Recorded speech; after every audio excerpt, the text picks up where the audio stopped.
అందరూ 100 ఏళ్ళు బ్రతకాలి. సో ఎక్కువ కాలం బ్రతకాలి, హెల్దీగా హ్యాపీగా ఉండాలంటే మీరు ఇచ్చే ప్రిస్క్రిప్షన్ ఏంటి? 3-4 థింగ్స్ మీరు అన్నట్టు. ఇప్పుడు కార్బోహైడ్రేట్ మనకి అది సింపుల్ కార్బ్స్ కాకుండా, అది కాకుండా what is the other thing you recommend అండి? తెల్లగా ఉండేవన్నీ ఆపేయాలి. తెల్ల కలర్లో ఉండేవి ఏది మనం ఆహారం కింద తీసుకోవద్దు.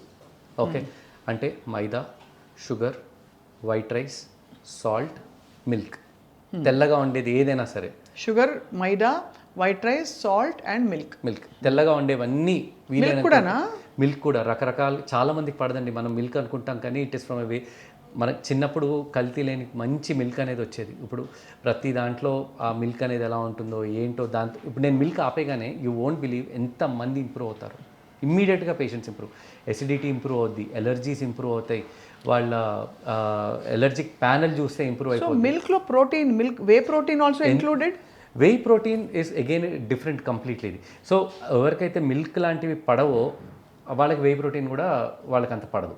కాకపోతే ప్రోటీన్ మనకి ఏదో రకంగా తీసుకోవాలి. Whey protein is the easiest possible కాబట్టి. అంతే కదా. But I would suggest go for plant protein. Plant protein is very difficult to consume. అంటే టేస్టీగా ఉండదు. కొంచెం వే ప్రోటీన్, ఆ వెనిలా ఏదో ఎసెన్స్ కొంచెం షుగర్ లేకుండా కొంచెం బెటర్. ఒక స్కూప్ రోజు తీసుకుంటే 20 గ్రామ్స్ వచ్చేస్తుందని. ఎగ్జాక్ట్లీ. బట్ అక్కడ కూడా I will tell natural protein. Natural protein ఏంటి? చెన్నా, రాజ్మా, ఈ ఫ్యామిలీ. అందులో కార్బ్స్ ఎక్కువ ఉంటాయి కదా డాక్టర్ గారు. మీరు diabetologist, you recommend? I recommend people taking Chenna, rajma, ఎందుకంటే దీస్ ఆర్ ఆల్ మంచి protein rich foods. So 100 grams తీసుకుంటే 20 గ్రామ్స్ ఆఫ్ ప్రోటీన్ అక్కడి నుంచే వస్తుంది. బట్ అందులో కార్బ్స్ కూడా బాగానే ఉంటాయి. బట్ కాంప్లెక్స్ కార్బ్స్ ఉంటాయి. That is better. And can be whole meal in itself. Whole meal అసలు ఒక మీల్ రిప్లేస్ చేసేయచ్చు. మంచిగా చనా కర్రీ టేస్టీగా, కారం తక్కువ వేసి, నూనె తక్కువ వేసి చేసుకుంటే. ఆ ఫ్యామిలీలో దేర్ ఆర్ 6 or 7 ప్రతిరోజు ఒకటి చేసుకోవచ్చు. ఈవినింగ్ టైం నైట్ 7 తర్వాత మనం అసలు ఏం తినకపోవడం మంచిది. చపాతీలు కూడా వద్దంటారా? వీట్ కూడా వద్దండి. సింపుల్గా జొన్నలు ఆర్ ద బెస్ట్ అనమాట. కాకపోతే వెంటనే చేసుకొని తినేసేయాలి మనము. లేకపోతే జొన్న రొట్టె ఓకేనా? పోనీ బెస్ట్ జొన్న రొట్టె మంచిగా ఒక టమాటో పచ్చడి, మీరు అన్నట్టు చనా కర్రీ, హ్యాపీ, ఒక గ్లాస్ మజ్జిగ, అంతే కదా. మధ్యాహ్నం పూట మిల్లెట్స్, రకరకాల మిల్లెట్స్ ఉన్నాయి మనకి. ఈరోజు కొర్రలని, సామలని, అరికెలని, ఫాక్స్టైల్ మిల్లెట్స్, లిటిల్ మిల్లెట్స్, ఇట్లాంటి రకరకాల మిల్లెట్స్. వైట్ రైస్ రిప్లేస్ చేసి మిల్లెట్స్. మనం ఎంత ఎర్లీ ఏజ్లో అది అలవాటు చేసుకుంటే అది బెటర్. ఇప్పుడు ఆల్రెడీ చాలా మందికి లేట్ అయిపోయింది. బట్ గుడ్ థింగ్ ఏంటంటే ఒక 20 years బ్యాక్, అంతకుముందు చైల్డ్హుడ్ ఉన్న వాళ్ళందరికీ అడ్వాంటేజ్ ఏంటంటే మనకి ఈ వైపరీత్యాలని లాస్ట్ 2 decadesలోనే వచ్చాయి ఎక్కువగా. లాస్ట్ 10 years అయితే ఇట్స్ బికమ్ రియలీ బ్యాడ్.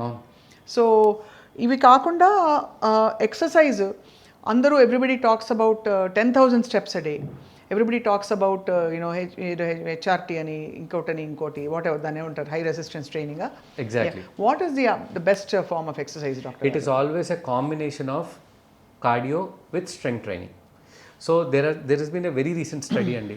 మనకి క్లియర్గా ఏం చెప్తుందంటే ఒట్టి స్ట్రెంగ్త్ ట్రైనింగ్ చేసినా, ఒట్టి కార్డియో చేసినా హెల్ప్ అవుతుంది. రెండు కలిపి సరైన మోతాదులో 50% చేసినప్పుడు చాలా ఇంప్రూవ్మెంట్ ఉంటుందన్నమాట. సో దీనికి చాలా సింపుల్. ఒకటి, కార్డియో మనకి గుండెకి హెల్ప్ అవుతుంది. నెంబర్ 2 వచ్చేసి మనం స్ట్రెంగ్త్ ట్రైనింగ్ చేసినప్పుడు మసిల్స్కి హెల్ప్ అవుతుంది. Muscle is the largest organ in our body. ఒక్కసారి 70 దాటిన తర్వాత మనకి ప్రైమరీగా మీరు చూస్తే అమ్మమ్మలు చాలామందికి కింద పడి వాళ్ళ మొబిలిటీ అనేది తగ్గిపోతూ ఉంటుంది. అవునవును. 40 years దాటిన తర్వాత ప్రతి ఒక్కరికి మసిల్ ప్రతి సంవత్సరం తరిగిపోతూనే ఉంటుందన్నమాట. దీన్ని సార్కోపీనియా అని పిలుచుకుంటూ ఉంటాం. అందుకే ప్రతి ఒక్కళ్ళు 30-35 ఏజ్కి ఇఫ్ దే స్టార్ట్ ఎక్సర్సైజింగ్, మనం మసిల్ అనేది పెంచుకుంటే మనకి ఫాల్స్ అంటే కింద పడిపోవడాలు ఇవన్నీ తగ్గిపోతాయి అనమాట. So this is our insurance for hour 80s and 90s. Today మీరు లాంగివిటీ అన్నారు. లాంగివిటీ అంటే మనకి ఇంతకుముందు భారతదేశంలో 40 or 45 years వాజ్ ద ఇది 1950sలో. ఈరోజు మన national average 69 years or 70 years. సిటీస్లో ఇట్ ఈస్ 74. అవును. అంటే మనకి చాలా మంచి బ్రేక్ త్రూస్ వచ్చాయి మెడికల్ ఫీల్డ్లో అండ్ లైఫ్ స్టైల్లో. The biggest break through is antibiotic. The biggest break through.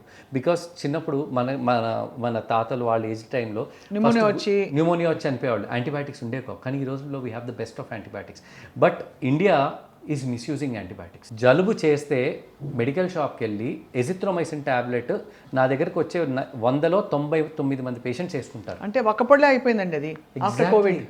After Covid azithromycin is a very powerful antibiotic. So దాన్ని అలా హేడన్గా వాడద్దు అసలు భారతదేశంలో. I mean through you I just want to అందరికీ మీరు తెలియజేయాల్సింది కూడా, మనకి ఇంకొక 30 ఏళ్ల తర్వాత మనం చనిపోయేది ఓన్లీ 2 విషయాలతోటే. ఒకటి వార్ తోటి, లేదంటే డ్రగ్ రెసిస్టెన్స్. ఇంకొకటి డ్రగ్ రెసిస్టెన్స్ తోటి. రెండిటితోటే. క్యాన్సర్కి కూడా eventually we will find a treatment. దీర్ఘకాలిక వ్యాధులన్నిటికీ మీరు ఇప్పుడు చూడండి, హెచ్ఐవికి దేర్ ఇస్ ట్రీట్మెంట్. ఈ రోజుల్లో HIV full term, full year. And ఇంతకుముందు క్యాన్సర్లతో తొందరగా చనిపోయేవాళ్ళు, ఈరోజు క్యాన్సర్ వాళ్ళు ఎవరున్నా సరే ఆల్మోస్ట్ 5 to 15 years వాళ్ళ లైఫ్ స్పాన్ పెరిగిపోయింది. ఇంతకుముందు కిడ్నీ ఫెయిల్ అయిపోయి చనిపోతే ఈరోజు dialysis and kidney transplant, liver transplant, lung transplant అన్నిటికీ వచ్చేసాయి. బట్ డ్రగ్ రెసిస్టెన్స్కి ఇప్పటిదాకా మనకి ఆన్సర్ లేదు. అండ్ ఇండియాలో ఆర్ఎంపీ దగ్గర నుంచి ప్రతి హాస్పిటల్లో ఒక యాంటీబయాటిక్ రాయకుండా, ఒక ప్రిస్క్రిప్షన్ అనేది లేకుండా తయారైంది. Everybody wants instant. అండ్ అది ఒక సైకలాజికల్, ఇది యాక్చువల్లీ పని కూడా చేయదు, మనకు తెలుసు. వైరస్ ఎగ్జాక్ట్లీ, వైరల్కి యాంటీబయాటిక్ అసలు వాడకూడదు. ఒక్క యాంటీబయాటిక్ మనం కడుపులోకి వేసుకున్నప్పుడు it create so many changes. మన ఒంట్లో there are more than 5,000 to 50,000 different types of bacteria. వాటిది డిఎన్ఏ, ఆర్ఎన్ఏ మొత్తం చేంజ్ అయిపోతుంది because of that one single tablet.